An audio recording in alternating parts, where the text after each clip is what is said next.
Hi, I'm Graham Mack, and I'm talking to Dr. Tony Miller, international author and writer of 32 books.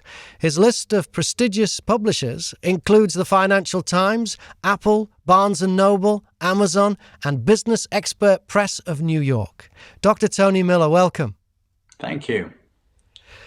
Dr. Miller, today marked the release of your 32nd book, and to date, 9 audio books, which I had the pleasure of narrating, including the Cut series, a remarkable story from Afghanistan. Now, I didn't realise you'd written the series in real time, so your latest book, number 8 in the series, brings us right up to date with the withdrawal of British and American troops from Afghanistan and the lightning disappearance of the Afghan government. Will there be another book now then? Well, I very much doubt it. The books were in real time, and the notification that the Americans were going to withdraw from Afghanistan was very short, and it completely destroyed the writing in the book because I'm ready to write, and suddenly the story's gone. But what was left was very interesting because, as you said, the Americans left, so did we, and other supporting countries. The Afghan government vanished. The army, it's reported, never fired a shot. So the people in the book, in Cut 8, the commander's platoon, were left high and dry, stuck with no support whatsoever. So the book is all about could they get out and what would they have to do to be able to leave? Because believe it or not, the Americans had a list of jobs they wanted them to do, and likewise the British, but all without support. It's been an amazing series to narrate, and I think they'd make an amazing film series.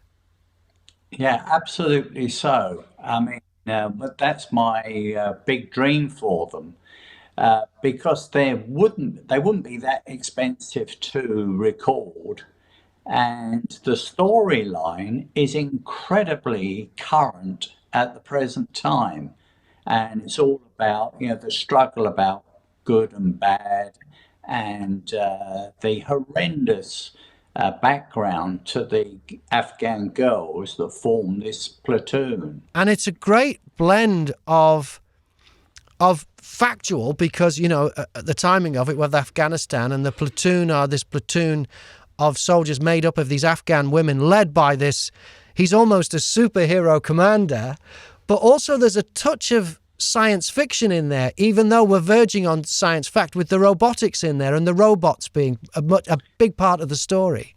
Yeah, well, it might not come as too much of a surprise to know that the American army and certainly the Russian army have all got robotic soldiers now. Right, so it really is science fact, not science fiction. Well, the great thing is, if you really get into these books and you buy a map of Afghanistan, you can actually follow all of the action, all of the places they've been. And if you're really keen, you can go onto Google Maps and you can see it all. Right, so that was when you did your research. You were doing it Yeah, for off sure. maps. Yeah, for Yeah, sure. I did most of it from Google Satellite. right. Yeah. Which, believe it or not, has every minute village that's in Afghanistan on film. Right. So that's where for me, some of the howdy doody names came from. Some of the pronunciations I had to look up of some of the regions, and rivers, and mountain ranges. I had to look up I'd be reading through it and I'd be like, oh, it's another one. And I'd have to go and I'd find a YouTube report of somebody who's been there or something, and I'd hear how you say it. Right. So it's all accuracy. Well, you did a fantastic job because I, I was lost with some of the names. And sometimes you get a village, and depending on what map you look at, it can be there or not there. or it can be spelt in 2 or 3 different ways. Well, I'm glad we got through it because they really are terrific books. And the other book I narrated for you was totally different. Your current business book, AI and Remote Working, a paradigm shift in employment, targeted, I assume, for the American market. Yes. Have you seen evidence of change due to home working and the introduction of AI in the UK? Yes. And anybody can see this for themselves. If you go into London, I would say, just finger in the air, that there is probably 40% less people working in the city. And the people that I've talked to have all said they're not going back. They've got no intention of going back. Because financially, they're really much, much better off. No commuting fees, no cafe fees, and a huge amount of time. Now, where I live, which is a big commuting city, most people spend 3 hours a day commuting. Their rail card is about 5,300. A year. So there's this massive saving. Yeah. So you've got all of these Savile Row suited business people now sitting at home in cargo pants, wearing flip flops. Yeah. Well, I did a similar thing because I used to commute into London every day when I ran a radio station there. And post-pandemic, I've been working from my booth here. I do a couple of radio shows from here. And of course, I narrate audiobooks. And yeah, the rail ticket, although the boss was paying, to be fair, I only live 35 miles north of London, but that was £500 a month that the boss used to pay for rail fare.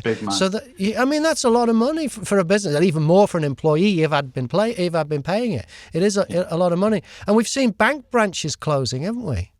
Yeah, there's about 50% of all bank branches have closed, and the banks are making a fortune. Likewise, if you ring up anybody, they're usually at home. So you ring up what you think is a call center, and there's somebody watching The Simpsons that just suddenly turns the volume down, and they say, "I'm XYZ Insurance Company." Yeah, yeah. And I'm guessing then some people have worked out, now that they've had to reorganize because of COVID, that maybe they were overstaffed. Yeah, that's a big issue. Before COVID and with the introduction of AI, we were saying to our clients that, you're probably between 25% and 40% overstaffed.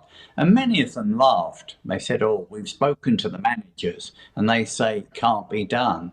Well, it can be done, and it has been done. Yeah. And unfortunately, there's a lot more to come. Right. And what does this mean for, say, startups? Is now a good time to start a business? Because they won't be encumbered by the old systems. They can build it from scratch under the current environment. I would have thought it might be a good time. Absolutely perfect. I mean, the thing is, you've really got rid of the old way of thinking. You've got to forget it, and you've really got to say to yourself, what can we do using AI, home working, and make it happen. Yeah, yeah. Whatever it is, it's a super time. Yeah. Okay, well, it's all explained in the book. You've got the business book, you've got the cut books out there. What is next for Dr. Tony Miller? I think I'll have a rest.